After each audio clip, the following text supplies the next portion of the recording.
크메시 월드미션 김요한 선교사입니다. 오늘은 왜 인간에게 구원이 필요한가?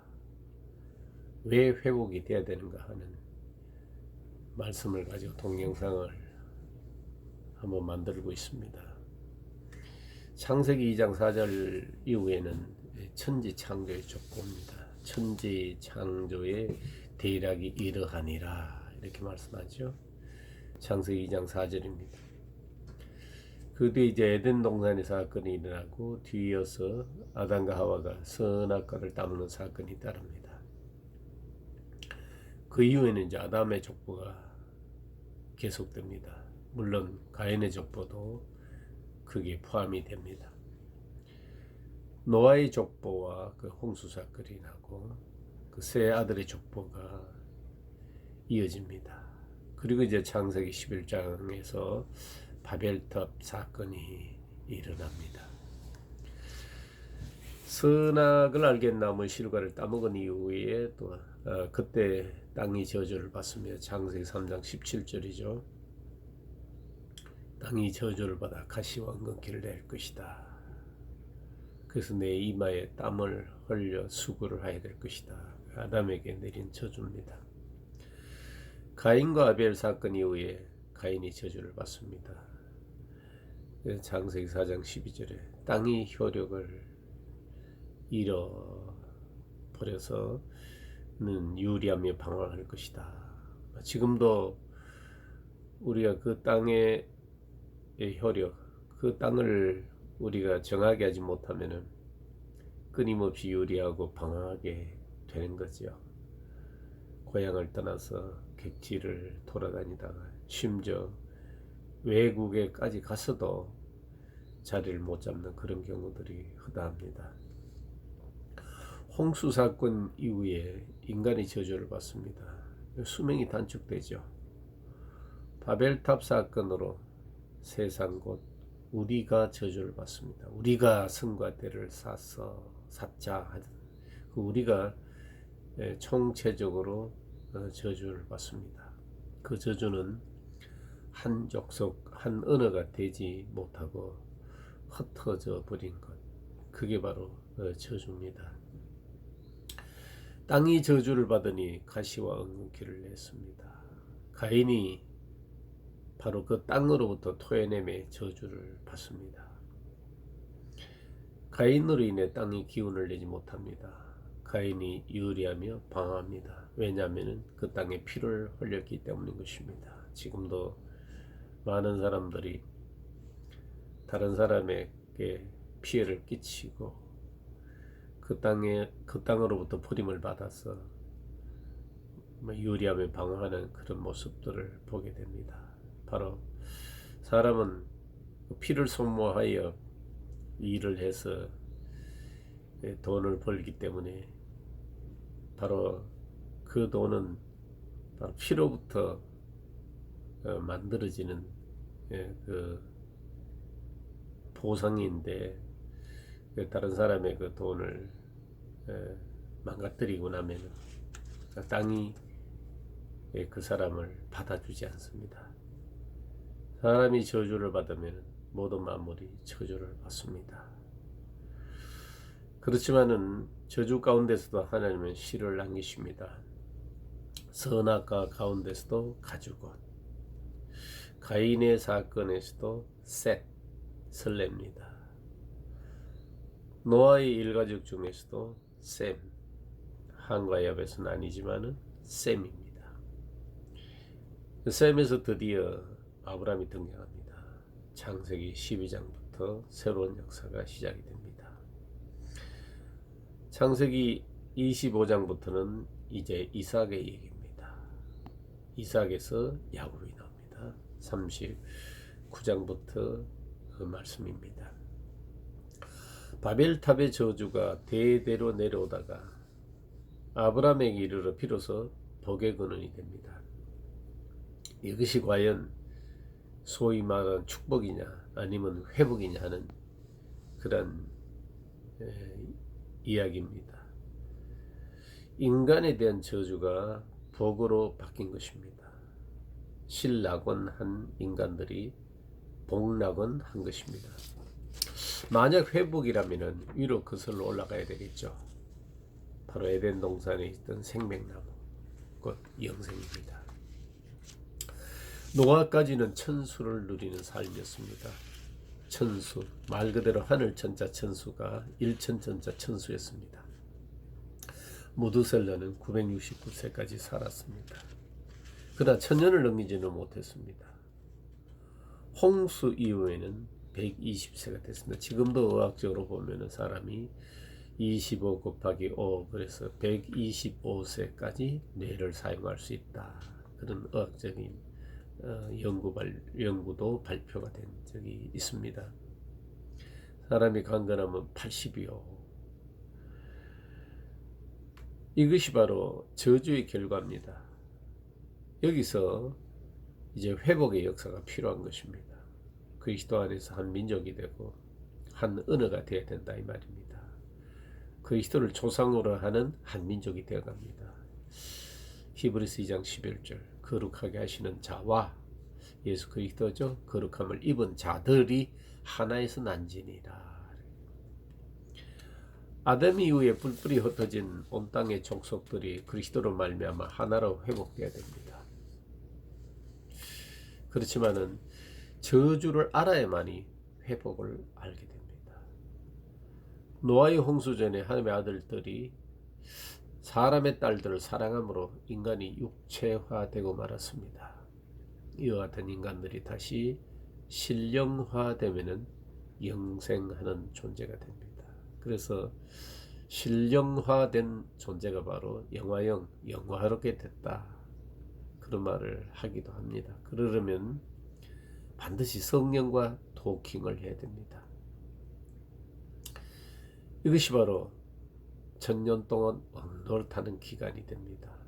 말 그대로 천수의 시대가 됩니다.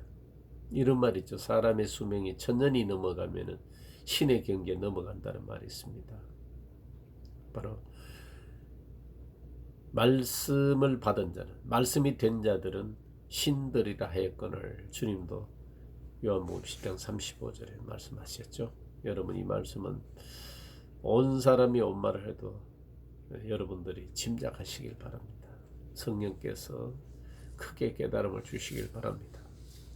아담과 하와 사건 이후에는 땅이 저주를 받았습니다. 가인과 아벨의 사건 이후에도 그 피로 인해서 땅이 저주를 받았습니다. 그러므로 땅도 회복이 되어야 됩니다. 땅도 그 혈육과 그 생기와 기운이 되살아나야 되는 것입니다. 그래서 불교는 정토라 그러고 우리 성경은 옥토라고 하는 것입니다. 옥토가 된 사람들이 거기에 살면은 주변도 그 땅도 옥토가 되는 것이죠. 이 땅에 복 있는 곳은 없습니다. 복 있는 사람이 살면은 복 있는 장소가 되는 것입니다. 여러분들 플로리다와 필리핀이 위도가 같습니다. 그러나 플로리다에 가보면은 정말 지상천국 같지만 필리핀에 가서 숲속에 들어가면은 어물투성입니다. 앙헬레스라는 곳에 가보면 클라크 옛날 미군 기지가 있는데 그 클라크 단지 안에는 완전히 미국이고 펜스 하나를 벗어나서 바깥에 나오면은 완전히 필리핀입니다. 이제 사람이 중요합니다. 사람이 복을 받으면 그 땅도 복을 받습니다. 땅이 혈육이 없으면 인간의 노동이 헛수고가 됩니다. 만약 땅이 회복이 되면은 심고 거둡니다. 그렇지만 가시와 은근키가 나 있으면 열매를 수확할 수가 없습니다. 이스라엘이 포로로 잡혀간 다음에 그 땅도 함께 황폐가 된 것을 우리는 잘 알고 있습니다. 자, 그러면 과연 복이 무엇인가? 아브라함은 복의 근원입니다. 최초의 복을 받은 사람이기 때문에 복의 근원이요 복의 조상입니다. 이건 아브라함의 개인의 복만이 아니라 그로 인해 세상이 복을 받습니다. 창세기 1장 26절 27절을 보면은 우리 형상을 따라 모양을 만들고 우리의 형상을 따라 모양을 만들고, 그 다음에 27절 하나님이 인간을 창조하시되 남자 여자를 자기 형상을 따라 남자 여자를 창조하셨다. 하나님의 복의 장면입니다. 그래서 26절에 우리의 형상과 27절의 형상대로 사람을 창조하시되는 서로 다릅니다. 예수 그리스도 안에서 우리가 하나님의 형상을 창조된 것과 그 하나님의 형상은 바로 아직 시간차가 있다 이 말이죠. 27절의 형상이 바로 26절의 형상으로 되어야 됩니다. 이것이 바로 회복입니다. 바로 저와 여러분이 회복이 되어야 됩니다. 우리가 회복이 되어야 된단 말입니다. 예수 그리스도로 말미암아 하나님과 하나 됐을 때 우리는 우리 아버지라고 부르듯이 우리가 회복이 되어야 됩니다. 한 아버지 안에서 어느 하나가 되어 말이 통합니다. 창세기 1장 26절이 회복의 극치입니다. 하나님의 자녀들의 족보, 곧 하나님의 족보인 것입니다. 창세기는 기원, 곧 족보의 책입니다. 아담에게서 가인과 아벨, 그 다음 노아, 셈, 함, 야벳, 그리고 아브람. 그 외에는 다 나고자죠. 아브람의 자손이 다 약속의 자녀가 아니죠. 이삭, 그리고 야곱. 이게 창세기 50장까지 말씀입니다. 만약 저주가 회복이 되면 그 외의 것도 회복이 됩니다. 모든 사람이 죄를 범하였으므로 사망의 노예들이 되었습니다. 그러나 예수 그리스도가 한 의를 내므로 생명의 왕이신 그분의 종이 됐습니다. 생명의 종, 곧 하나님의 형상을 가지게 됐습니다. 그리고 우리의 형상이라고 하신 창세기 1장 26절로 완성되어 가는 것입니다. 선악과 사건 이후에는 저주가 계속 확대됐습니다. 창세기 11장 바벨탑 사건까지입니다. 그러면 이 바벨탑 사건을 성경 어느 부분까지로 내다봐야 하는가? 계시록 18장까지입니다. 바벨론성 결국 거기서 무너집니다. 성경에는 항상 멸망과 구원의 두 줄기의 맥이 같이 흐릅니다. 언제나 육신은 탈락하고 영은 적자가 됩니다. 이와 같은 상태로 계시록 18장까지 세계 역사는 흘러가게 될 것입니다. 그 다음에 몽땅 망하고 나면 이제 천년시대가 오겠죠. 구약에서는 노아의 홍수 이전과 이후로 봐야 됩니다. 하나님의 심판은 물심판과 불심판이 있습니다. 물세례는 물심판에서 구원이요, 성령 세례는 불심판에서 구원입니다. 그래서 첫째 부활에 참여한 사람은 둘째 사망에 그 불못에 들어가지 않는 것입니다. 바로 첫째 부활은 성령 안에서 부활과 생명이신 그리스도와 연합되는 것입니다. 자, 노아의 홍수에서 위로 올라가 보면은 그 이전엔 하나님의 아들은 아들로, 사람의 딸들은 딸대로 구분이 되었습니다. 그러나 노아의 홍수 이전에 이 땅이 폐괴해서 이 죄악이 관영해져 버리니 그만 하나님의 아들과 사람의 딸들이 합쳐서 네피림이 되고 말았습니다. 이와 같은 인간이 신령체로 회복이 되어야 됩니다. 이것이 바로 구원입니다. 그리고 이 천년시대는 양식이 다릅니다. 노아의 홍수 이후부터 고기를 먹었습니다. 그 이전까지는 씨 맺는 채소와 열매 맺는 과일을 먹었습니다. 창세기 1장 29절입니다. 천년시대의 양식은 영생입니다. 에덴 동산에서는 생명과 그 생명나무 과일을 먹지 못했지만 우리는 예수 그리스도 안에서 그의 생명을 먹고 영생하는 양식을 얻었습니다. 그렇다면 우리는 지금 어디에 서 있는가? 알곡은 곡간, 죽정이는 불에 들어갑니다. 까분단 말이죠. 키즈를 하면은 알곡은 점점 안으로 파고들고 쭉정이는 날아가 버리고 결국 불에 들어가고 마는 것입니다. 세상의 심판은 물심판의 시작이 되어 불심판으로 끝이 납니다. 결국 알곡만 남게 됩니다. 가라지는 불태웁니다. 노아의 홍수 사건으로 인해서 알곡과 가라지는 구분되었습니다. 알곡은 하나님의 아들, 가라지는 사람의 딸입니다. 그 잡종이 바로 네필입니다. 자이언트죠. 바벨탑을 샀습니다. 그리고 우리 이름을 내자 합니다. 하나님을 대적합니다. 안티크라이스트입니다. 엄녀입니다. 이게 바로 마지막 7교회 라오디가 교회. 예수 그리스도가 바깥에 있잖아요. 안티 하잖아요. 안에 모셔들지 않잖아요. 그게 바로 하나님의 아들과 사람의 딸이 짝짝꿍된 것입니다.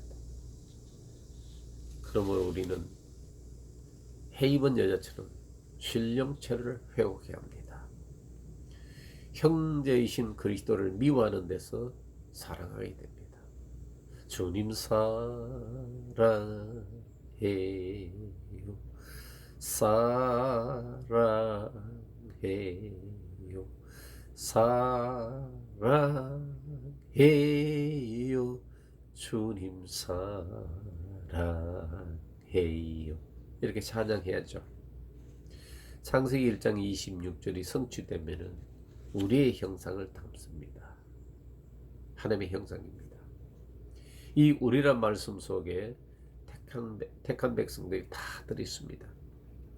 그래서 주님은 우리 안에 있게 하사, 저들이 진리로 거룩하게 하사 우리 안에 있게 하사, 아버지께서 내게 주신 영광을 저희도 있게 하여 그 하나로 온전하게 되어서 사랑함으로 말미암아 세상이 우리가 저들을 사랑하는 줄 알게 하소서. 주님의 소원입니다. 주님의 기도입니다. 인간이 범죄한 후에 하늘까지 높아지려고 발버둥을 칩니다. 선악과를 먹은 인간들, 가인도 그랬고 노아 때의 모든 사람도 그랬고 바벨탑 사건이 바로 그 증거입니다. 그렇지만은 아브라함에게는 하나님이 찾아오십니다. 모든 종교는 인간이 그 정점까지 올라가려고 성취하려고 하지만은 이제 하나님의 복은 하나님께서 그 저주받은 인간, 완전히 우물에 끈이 끊어진 또리박처럼 푹 빠져버린 인간을 찾아오십니다. 인간이 하나님께 가는 것이 아닙니다. 하나님께 오셔서 복을 주십니다. 아브라함이 기근 때문에 애굽에 내려갔으나 애굽에서 많은 보화를 끌고 다시 가나안으로 돌아오게 하십니다. 야곱도 떠났다가 다시 돌아오게 하시고 요셉도 결국 해골로 고향으로 돌아오게 하십니다. 다 떠났던 사람들이 고토로 돌아오게 하십니다. 회복입니다. 유리하며 방황에서나 하나님이 회복시켰었습니다. 우리 주님이 예루살렘 성을 보시면서 민망하셔서 우십니다. 목자 잃은 양들이 유리하며 방황하기 때문입니다. 다들 좋은 집들도 있고 직장도 있는데 그들의 영혼의 목자가 없기 때문인 것입니다. 목표가 없고 비전이 없는 인간들입니다. 회복의 길에 서 있지 않기 때문입니다. 그럼 우리가 어떻게 출애굽을 할 것인가? 아브라함은 하나님의 말씀을 듣고 그 말씀을 쫓아갔습니다. 그렇지만은 아브라함의 육적인 자손들은 이스라엘은 말씀을 쫓아가는 것이 아니라 표적을 쫓아갑니다. 지금도 마찬가지겠죠. 이면적 그리스도인들은 말씀을 듣고 말씀이 지향하는 그 자리로 따라가겠지만 그러나 표면적 그리스도인들은 지금 나타난 현상, 거기다가 실용주의, 철학을 앞세운 자본주의, 이 사상은 시장적 사고지 않습니까?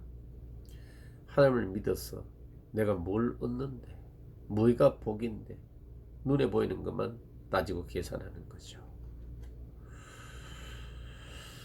자, 출애굽 사건을 우리 한번 살펴보면 장자를 죽이는 그 10번째 재앙입니다.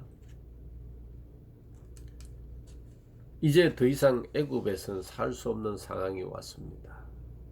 집도 안 주고 벽돌을 구워라. 이건 더 이상 갈 데가 없는 거죠. 그래서 이스라엘 백성들은 뛰쳐나왔습니다. 아마 마지막에는 마귀가 이와 같은 요구를 할 것입니다. 결국 경제를 통제하게 되고 666을 받게 할 것입니다. 아브라함에게도 기근이 오고 이삭에게도 기근이 오고 또 마지막 때도 기근이 옵니다. 계시록 6장이죠. 곧 환란이 옵니다. 그렇지만은 요즘 먹을 것이 너무 많습니다. 어쩌면 우리 기도가 그 먹고 마시고 입는 것이 일용할 양식이라면 주여 일용할 양식을 적당히 주옵소서 이렇게 기도해야 될지도 모릅니다. 오히려 먹는 일이 걱정이 될 지경입니다. 음식을 먹으면서 이거 너무 많이 먹으면 안 되는데 이런 걱정을 해야 될 시대입니다. 이렇게 풍성함 속에 만약 통제가 온다면 우리가 어떻게 할 것인가 고민을 해봐야 됩니다. 예를 들면 우리가 살을 수입에만 의존하면 나중에 이 수출 통제가 되면 꼼짝하지 못합니다. 지금 일어나는 일본 한번 보십시오. 우리나라에서는 환경이 망가진다고 그 만들지 못했던 부품들을 일본이 수출 규제에 들어가니까 온 나라가 난리가 났지 않습니까? 농사 기술도 100년은 축적이 돼야 한다는 말이 있습니다. 몇십 년이 지나면 아무도 농사를 짓지 못합니다. 만약 그때 식량을 무기로 삼고 지금 일본이 하는 것처럼 만약 우리나라를 옥죄면 우리가 어떻게 되겠습니까? 예수 그리스도께서 요단강의 세례를 받으시고 하나님의 음성을 듣고 광야로 나가셔서 40일 줄이신 후에 떡으로 시험을 받으십니다. 네가 만약 하나님의 아들이면 이 돌로 떡덩이를 한번 만들어 봐라. 이와 같은 맥입니다. 지금 공산주의도 경제막에 완전히 넘어가고 말았습니다. 사회주의가 어디 있습니까? 다들 그들 돈 앞에 사회주의도 공산주의도 다 무릎을 꿇고 말았습니다. 돈 앞에 사상도 정신도 다 필요 없습니다. 오직 돈입니다. 그 다음에 요셉의 얘기를 한번 봅시다. 요셉을 애굽에 보낸 후에 가나안에 기근이 들도록 했습니다. 요셉이 총리 대신에 되는 동안에는 이스라엘에게 문제가 없었으나 요셉이 죽고 난 다음에 요셉을 모르는 왕이 들어오는 순간부터 이스라엘은 노예 신세로 전락했습니다. 먹고 살기 위한 생계형의 노예들입니다. 완전히 유물사관에 사로잡힙니다. 지금 현재 사람들이 그렇게 되고 있지 않습니까? 어떤 사람은 기생충 얘기하는데 국가에 너무 의존하는 자기의 어떤 기능과 역할로 자기 실력으로 먹고 살고 자립하려고 하는 그런 생각보다도 어떤 노예가 되어가는 듯한 노예를 만들고 하는 그런 업무가 여러분 보이지 않습니까? 여러분 하나님은 이스라엘을 그 애굽에 생계형 노예들이 된 그 상태에서 다시 꺼내신 출애굽입니다. 홍해에서 애굽을 장사 지내버리고 이스라엘만 살려냅니다. 이것이 바로 고린도전서 10장 2절의 세례입니다. 결국 우리가 초월해야 될 것 세 가지가 있는데 마태복음 4장에서 예수님께서 40일 줄인 후에 마귀의 시험을 받듯이 이 떡 문제입니다. 이 돌로 떡덩이를 한번 만들어 봐라. 여러분 신앙으로 떡 문제를 해결하려고. 그 다음 두 번째 사람에게 보이는 신앙, 여론 신앙입니다. 여러분 이거 구차하게 설명 안 해도 여러분 아시겠죠? 외모 지상주의. 어쩌면 이게 영국에서 출발한 미학이 교회에 들어왔어. 사람도 그렇게 꾸미고 또 교회도 그렇게 꾸미는 그런 경향이 많지 않습니까? 그 다음 세 번째는 숭배적인 신앙과 세상의 권세와 영광 앞에 절하는, 굴복하는, 그러면 다 될 것 같은 착각에 빠지게 하는 그런 시대입니다. 결국 우리의 살 길은 죽도록 충성하라 이거밖에 없습니다. 고린도서 4장 2절에도 그리스도의 비밀을 맡은 자가 구할 것은 충성이니라. 이 충성밖에 없습니다. 계시록 2장 10절도 죽도록 충성하라. 그래야만 생명의 면류관을 얻으리라. 이것밖에 없습니다. 그리스도의 십자가를 안다면 죽으라. 그래야만 살리라. 이 길 외에는 달리 없습니다. 만약 그리스도의 말씀을 충분히 듣지 않고 그리스도의 십자가 도를 알지 못한 사람에게 죽으라 죽으라 죽으라 하면은 야 죽으면 고난 노 크로스 노 크로스 노 크라운이란다. 에라 모르겠다면 죽어보자. 그렇게 죽는 것은 아닙니다. 하나님의 말씀을 충분히 듣고 예수 그리스도의 죽으심과 다시 사심이 나를 위한 대속의 죽음이란 걸 알고 그로 말미암아 나를 거듭나게 하사 산소망 있게 하시고 나를 하나님 보호자 우편에 그리스도와 함께 감추시고 그리스도 안에 나의 생명과 나의 가치와 또 나의 꿈과 나의 장래가 다 감춰진 것을 알고 그리스도를 따라 내가 죽고 그리스도를 따라 내가 다시 사는 이 엑소더스, 이 별세를 반복함으로 말미암아 이 세상과 육신과 이 현실에서 출애굽기를 반복해서 서는 것이 바로 내가 회복의 길을 걸어가고 있다는 증거인 것입니다. 많은 내용입니다만 주마간산식으로 쭉 이렇게 지나쳤습니다. 여러분 성령께서 촘촘히 가르치시고 생각나게 해주실 것을 바랍니다. 오늘 여기까지 하겠습니다. 감사합니다.